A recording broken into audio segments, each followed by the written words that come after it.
আমি হুট করে এসে কোথাও থেকে পদ নিয়েছি এরকম না। আমি এই ঢাকা শহরে একদম হাঁটি পা করে স্টুডেন্ট পলিটিক্স থেকে শুরু করে এসেই এখানে অবস্থান নিয়েছি একদম ছোট থেকে। আপনি ১০০ টা কাজ করলে ২ টা ভুল হবে না, এটা আমি অস্বীকার করব না। মাগুরা মোহাম্মদপুর আমার বাড়ি। আমি ছোটবেলা থেকেই ঢাকায়। একদম ছোট থেকে আমি যেটা বলে যে কোরআন শিক্ষার সর্বপ্রথম ধাপ মক্তব পড়া আমার মালিবাগ মাটির মসজিদে। আমি ঢাকাতেই প্রাইমারি পড়ছি, আবার মাগুরাতেও পড়ছি। যেহেতু আমার বাবা-মা ঢাকাতে থাকতো, সেই কারণে আমার গ্রামে যাওয়া আসা।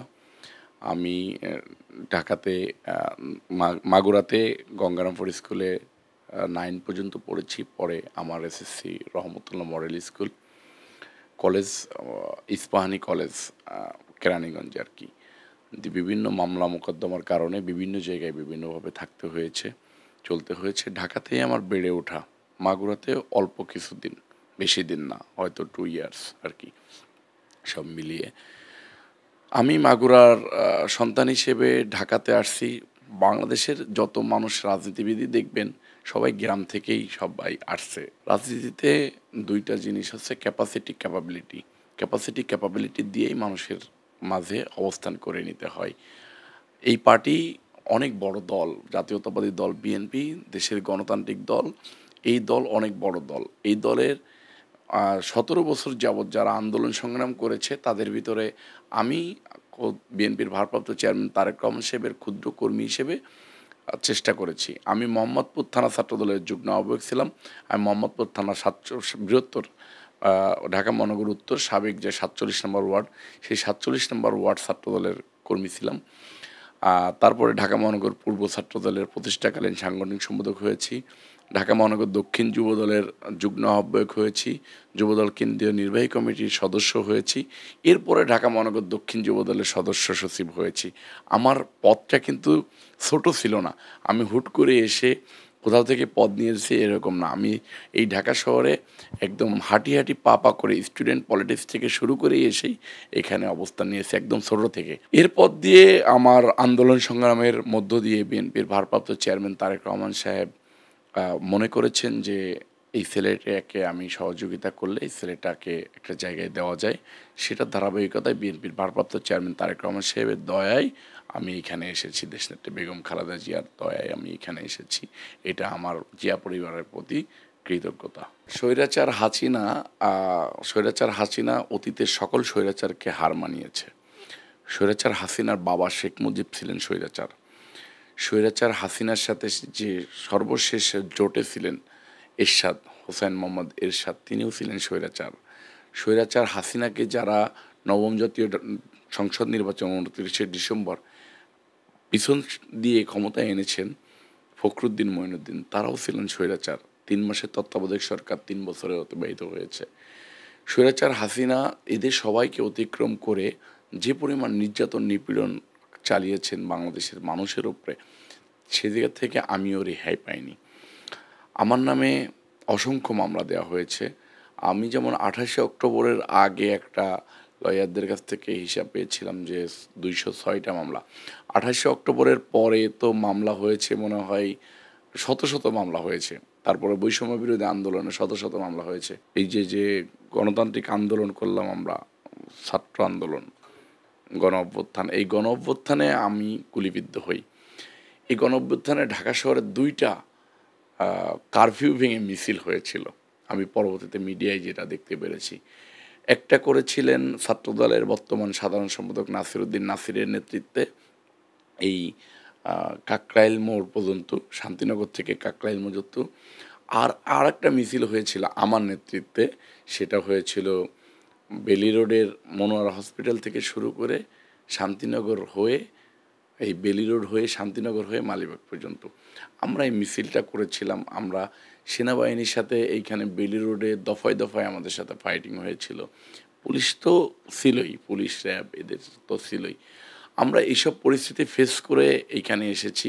আমি ২ বার গুলিবিদ্ধ হয়েছি। আমাকে মৃত ভেবে ঢাকা মেডিকেলের মর্গে ফেলে রাখা হয়েছিল। সেখান থেকে আল্লাহ পাক রব্বুল আলামিন আমাকে বাঁচিয়ে এনেছেন এবং সেখানে মিডিয়ার ভূমিকা অনেক প্রশংসনীয় ছিল এবং ডাক্তারদের ভূমিকা অনেক প্রশংসনীয় ছিল। আমি যখন জীবিত আছি এটা জানার পরে আবার পুলিশ আমাকে পুনরায় নিয়ে আসতে চায়, তখন মিডিয়া বাধা দেয়। তখন ডাক্তাররা বাধা দেয়। ডাক্তাররা বলে যে ঢাকা মেডিকেলের চাইতে ভালো ট্রিটমেন্ট কোথায় হবে? মিডিয়া বলে যে ঢাকা মেডিকেলের থেকে ভালো ট্রিটমেন্ট কোথায় হবে? আপনারা নিয়ে যেতে চাচ্ছেন এরকম একটা গুলিবিদ্ধ মানুষকে, ঠিক আছে আমরা আপনাদের সাথে যাব। যখন মিডিয়া আমাদেরকে এরকম প্রশাসনকে থ্রেট করে তখন আর আমাকে তারা নেয় না। ঢাকা মেডিকেলে আমাকে মানে নন এন্ট্রি অবস্থায় ১২ দিন ফেলে রেখেছিল।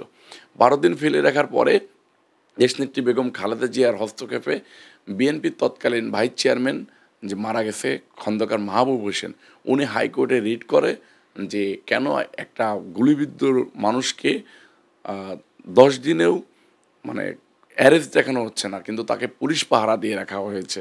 তখন হাইকোর্ট নির্দেশ দেয় যে ২৪ ঘন্টার ভিতরে তাকে কোর্টে সোপর্দ করার জন্য। তখন কোর্টে আমাকে ১০ দিন ১২ দিনের মাথায় উঠায় আর কি। এভাবে করে আমার জীবন গেছে। তারা চেয়েছিল যে আমাকে কোর্টে শো না করে মেডিকেল থেকে এনে আবার মেরে ফেলবে আর কি। এরকম জীবনযাপন হয়েছে। আমার এই যে দেখেন এই যে নখগুলা, আমার হাতে পায়ে সব নখ তুলে ফেলেছে। আমার পায়ে কারেন্টের শর্ট দিয়েছে, প্রস্রাবের রাস্তায় কারেন্টের শর্ট দিয়েছে, মাথায় কারেন্টের শর্ট দিয়েছে। আমি প্রায় অসুস্থ হয়ে যাই। আমার এই পাটা কেটে ফেলতে বলেছিল ডাক্তার। আমার এই ভিতরে গুলি করার পরে ভিতরের সব ট্যান্ডল মানে রগগুলা সব পচে গিয়েছিল। পা কেটে ফেলতে বলেছিল। আমি বলেছিলাম যে না আমি পা কাটবো না। তখন তারা বলেছিল যে আপনি যদি এখন মোটামুটিভাবে সুস্থ হন, তারপরেও আমার এই পায়ে কিন্তু বল পায় না, অবশ হয়ে যায় আর কি। মানে এভাবে দিলে ব্যথা পাওয়া যায় না। তো ডাক্তার আমাকে বলেছিল যে আপনি কিন্তু মাথা ঘুরে পড়ে যাবেন, কিছু মনে থাকবে না, জ্বর হবে, টাইফয়েড হবে, যে কোনো সময় আপনি হার্ট অ্যাটাক করতে পারেন, আপনি ব্রেন স্ট্রোক করতে পারেন। সেটা ধারাবাহিকতায় আমি কিছুদিন আগেও প্রচণ্ড পরিমাণে অসুস্থ হয়ে যাই, হসপিটালে ভর্তি থাকি। আমি প্রায় অসুস্থ হয়ে যাই আর কি।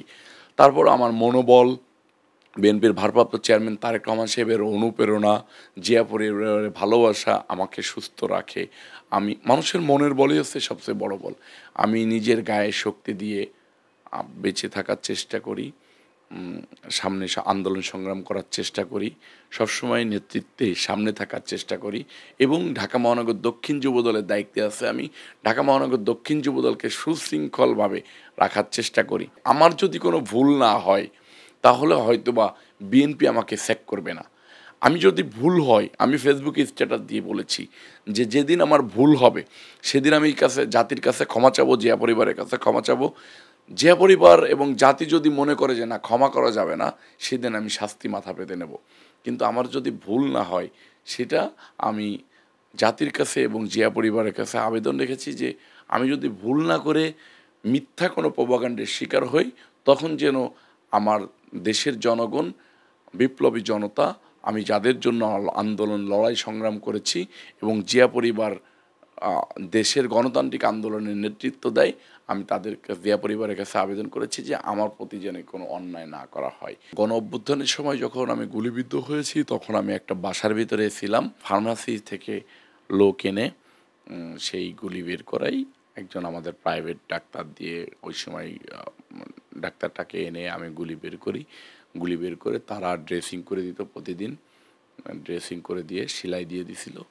আল্লাহ পাক রব্বুল আলামিন আমাকে ওইখানে সুস্থ হয়েছে। আমি তো আমার সাথের একজনকে গুলি করে মাথায় ঠেসে ধরে এই পাশে পায়ে রানে গুলি করেছে ইমন, ঢাকা মহানগর দক্ষিণ যুবদলের এখন বর্তমান সদস্য।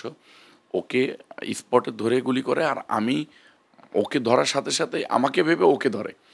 ওকে ধরার পরে আমি উল্টা দিক দিয়ে দৌড় মারি। উল্টা দিক দিয়ে দৌড় মারার পরে ওরা আর গাড়ি টান দিয়ে আমাকে ধরতে পারে নাই। পিছন দিকে দৌড়াইছে আর আমাকে গুলি করছে। তখন একটা গুলি আমার পায়ে বিঁধে আর কি।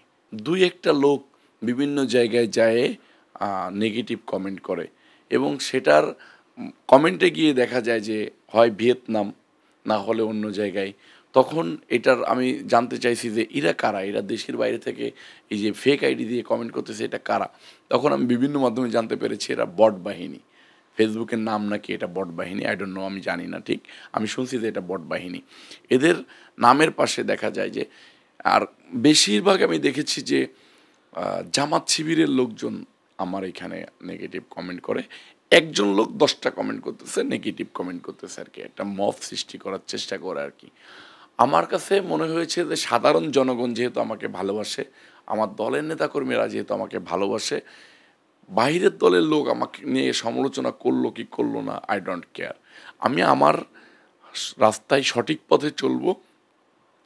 কাজ করার ভিতরে ভুল থাকতে পারে, আপনি 100টা কাজ করলে 2টা ভুল হবে না, এটা আমি অস্বীকার করব না।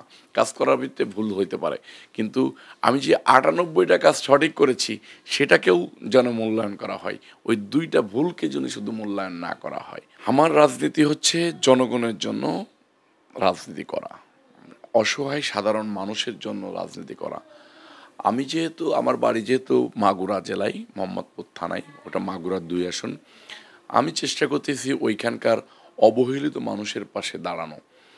আমি যেমন ওইখানে হিন্দু অধ্যুষিত এলাকা, আমি যাদের সাথে ওইখানে 2-3 জন ক্যান্ডিডেট আছে, একজন সাবেক এমপি কাজী সালিমুল হক কামাল, সাথে আমি চাচ্ছি আরও একজন হিন্দু ক্যান্ডিডেট আছে। আমি দেখলাম যে আমি এবারও হিন্দুদের মিনিমাম 20-25টা প্রোগ্রামে যে প্রোগ্রাম করেছি, আমি দেখলাম যে তাদেরকে হিন্দুরা কেউ দাওয়াত করে না। হিন্দুরা আমাকে বেছে নিচ্ছে, আমাকে চাচ্ছে, এবং সাধারণ জনগণ আমাকে চাচ্ছে। দেখেন, আমি মাগুরাতে 2টা সমাবেশ করছি, আমি আর কাজী সালিমুল হক কামাল ভাই, শালিখা থানায় এবং মোহাম্মদপুর থানায়। 2টা সমাবেশে মানে 2টাতেই মিনিমাম 1 লক্ষ লোক হয়েছে আর কি। এটা আমার এলাকার লোক। ওইখানে লোকই হলো, টোটাল আসনের লোক হলো 2,98,000-এর মতো, মেবি অলমোস্ট ধরতে পারেন 3 লক্ষ বা 3 লক্ষের একটু বেশি ধরতে পারেন। তো একটা সমাবেশে যদি 1 লক্ষ করে লোক হয়, তাহলে আমি তো মনে করি যে আমাকে সেখানে মানুষ সাদরে গ্রহণ করেছে আর কি। আমি রাজনীতি করি জনগণের জন্য, রাজনীতির ঊর্ধ্বেও আমি জনগণের পাশে থাকতে চাই। আমি সাধারণ মানুষের পাশে থাকতে চাই, একজন মানুষ হিসেবে, একজন মুসলমান হিসেবে আমি মানুষের পাশে থাকতে চাই।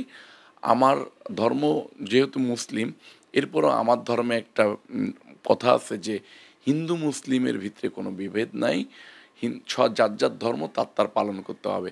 হিন্দু সম্প্রদায়ের মানুষরা আমার সাদরে গ্রহণ করেছে, এবং হিন্দুরা আমাকে বলেছে যে আমাদের এইখানে 2 জন হিন্দু আছে, একজন হলো বীরেন শিকদার আর একজন বিএনপি থেকে ক্যান্ডিডেট, বলছে যে হিন্দুরা আমাদের মাথা বিক্রি করে নিজেদের আখের গোছাইতে চায়।